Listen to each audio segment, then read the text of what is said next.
I made a video comparing the DJI Mic 2 to the Rode Wireless Pro. There were some mistakes, and I was wrong. Turns out the academic genius Asian stereotype, not on this channel. So the first mistake I made was saying that DJI was easier to use, and that is not completely true. This is the Rode Wireless Pro. And what is interesting about this? Well, let's see. All right, so right off the bat, you can see that I have cables in here. Why do I have cables? Because cables fit in this case. It's a pliable case. On top of cables, what else do we see here? This is a furry wind muff. A furry wind muff fits inside of this case. There's one in there right now, and you can close it and zip it up. So in theory, I have my cables, I have my mics, I have my wind muffs, and on top of that, the magnets are even here. So I can travel with this entire case. I can clip it on myself. I can remove it, put it back in with the wind muffs, with the cables, and because it's a pliable case, I can close it all and zip it back together. My entire travel kit for audio is in one case. I know there's been a lot of complaints with having two cases, but technically you can get by with this. You have a USB-C cable to hook up to your iPhones. You have the 3.5 millimeter cables to hook up to your larger phones, all in one. So putting this away for a second, the next mistake was the app. I know there are a lot of people that do not like the fact that you need a Rode app, and for good reason, because with the DJI you have the more known, the more conventional method. You put in the mic, you have a bunch of WAV files. But what happens when you have many, like hundreds of WAV files? See, I gave the Rode app a chance.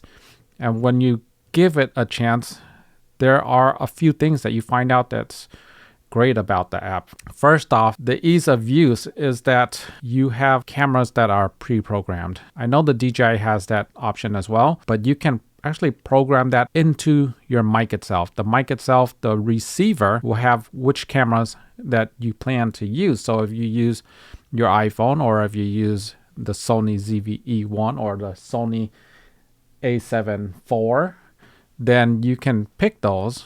Well, granted, you can't pick the ZV-E1 right now, but you can pick those cameras or similar ones and you'll be ready. You don't have to touch this device. So the complaint is that the DJI has a smaller micro interface where you can use the jog dial to adjust your settings. But in the long amount of time I've had the Rode Wireless Go 2 and various other mics, you actually don't have to change anything when you have this mic and on the field. You just set it to the camera that's going to be your A camera and you just leave it. That's all you do. You don't touch the interface at all. I can see if you're changing cameras all the time and you have to change the gain, then it might be an issue. But even if you change cameras, you can easily just select a different camera, just one button away. Okay, so back to the app. I mean, the app serves a purpose, and I'll get back to it really quick. Okay, so there's another thing that I got wrong about the Rode Wireless Pro, and that is that I did mention that it has a problem stop recording. Okay, so another thing is that it is hard to remove from there, so that's something I didn't mention. It is not easy to remove, but anyhow. Currently, you can see that it has a red record light because it is currently recording.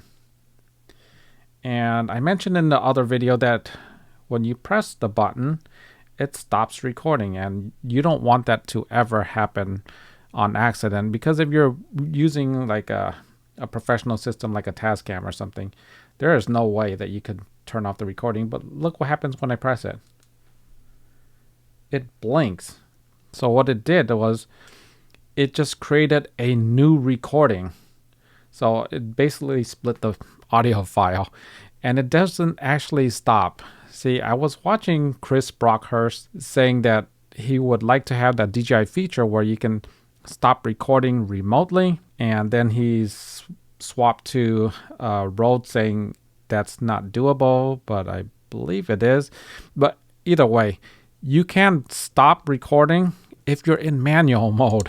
I totally missed that, and I am human after all. It is a mistake. So you can stop the recording only in manual mode. If you're recording on always, it is always recording. You cannot make mistakes. And that's how it should be, because you don't want some person, the talent, to accidentally press this button, even though it's hard to reach. You don't want them turning this off. So if that's considered spying, then it is what it is. So the only way you can turn this to stop is that if you just turn it off altogether just by holding down this button. There you go. It's not recording anymore, but as soon as you turn it on, it's back to that record mode. Okay, so going back to the app, and it's going to be related to this actual microphone. The reason why you have the app, I was saying before, is that if you're going through hundreds of WAV files, because 40 hours, 100 WAV files would mean just recordings every half hour or every hour. It's not that much to have like 100 files, right? So what happens if you're receiving... Accident. If you're recording remotely, and what happens is that if you drift far away enough and you're out of line of sight and you get too far away, you may get a dropout, and the app will tell you which clip has the dropout. So with the DJI system, or with most conventional internal recorder systems, you have to sort through those files, because are you going to drop all of the files over? You may have 100 files. Do you really want to drop all those files and look for the ones that has the gap to repair? Or do you want to go through the app and visually see the ones that you have to repair? You still have to go through every single piece of audio, but you can visually see which audio clip has the dropout. There are dropout markers on the clip itself. So the app is a pro and a con. The pro is that you can do these advanced things where you can find out the clip that has the missing audio that you have to repair. Or you can scrub through the audio really quickly without importing them over to your machine. And the scrubber, I'll tell you, it's a lot faster than if you're playing the files one by one, because it's a dedicated scrubber. And it's kind of like Final Cut scrubber before you import. Well, this is another scrubber that you can use before you import these files. You don't have to import them. You can just scrub through and see what you need before you start to do the import. So if you give the app a chance, rather than just dismissing it and looking for WAV files, Rode doesn't have WAV files. They have a proprietary recording system which requires the app. And if you need to retrieve those files because your mic is broken, you have to send back the mic. And they can actually retrieve it. I've done it before. And they'll email you a link that you can download it. But because it has this proprietary system, it can do these advanced features which have like markers, the dropout markers, to see which clip is bad, where to find it, and to export just that single clip instead of dragging over 100 files and then trying to parse the exact file that has the missing audio. I think it's just a really clean way of doing it. So going back to this mic, a lot of influencers kind of brushed it off, but I will tell you, the lavalier mic 2 is a high quality mic. It does have a flaw. Let's go over the flaw first. This locking mechanism, it's abnormal. I have another locking mechanism, and it's captive. It cannot screw loose. Check this out. If I keep screwing this, I can remove this, and that is not good. I need it to be captive.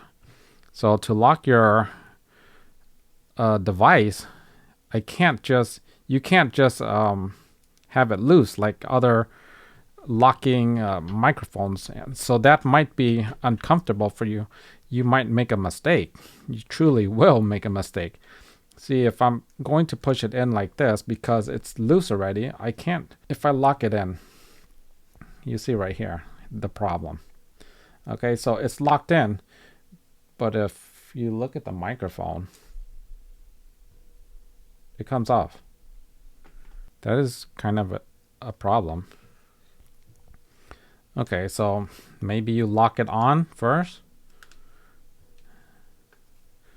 and then you lock it on afterwards. Yeah, there you go.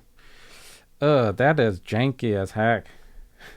I don't like that at all. I mean, now it's stiff. And another thing about this microphone. So locking mechanism flaw aside, let's talk about this cable. This is a high quality cable. It is thin, it is flat. The lavalier 2 goes for $100 each microphone. I mean, you're getting 2 microphones for these lavalier 2s. They're $100 a piece.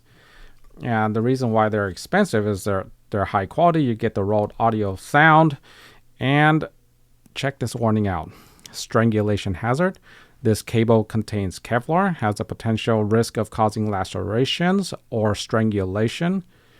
So this can be like a makeshift whip. It can off someone. Rode said that I'm just a messenger. So to sum it up, I think I may have undersold Rode's usability factor. The fact that you can close your case with the wind muff, close your case with the magnet, and the magnet can double as MagSafe connection.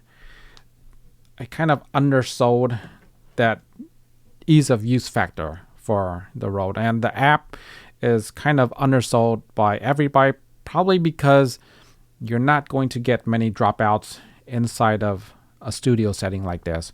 But when you're outside, which I often do film in, more often than not, you will get dropouts. Your camera may be far away and there may be traffic involved. Having time code, having the backup recorded audio, having an easy way to find those backup recording, it kind of makes a difference, and I think it increases the ease of use for the Rode for some users. Anyhow, that's all I have for this video. Thank you so much for watching. Be sure to like, subscribe, share. See you in the next one. Take care.